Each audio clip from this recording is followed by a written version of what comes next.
پہلا تواریخ باب 20۔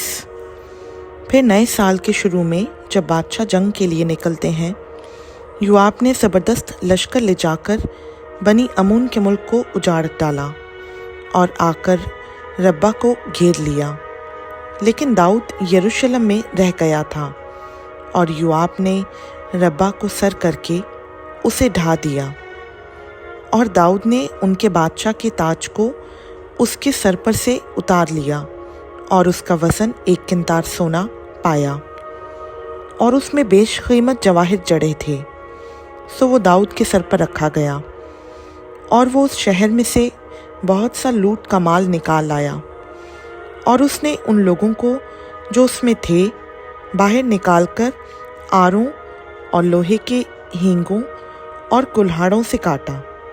اور داؤد نے بنی امون کے سب شہروں سے ایسا ہی کیا۔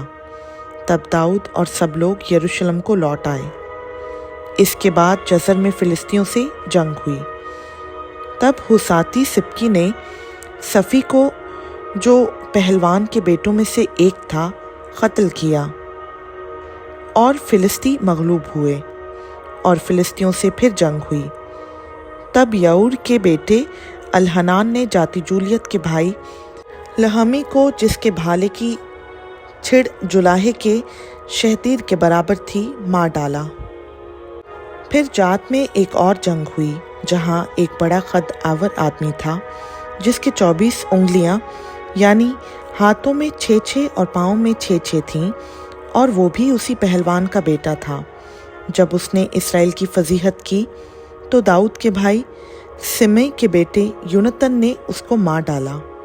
یہ جات میں اسی پہلوان سے پیدا ہوئے تھے، اور داؤد اور اس کے خادموں کے ہاتھ سے قتل ہوئے۔ خدا ان کا پاک کلام کا پڑھا، سنا، سمجھا اور قبول کیا جانا ہم سبوں کے لیے باعث برکت ہو۔ آمین۔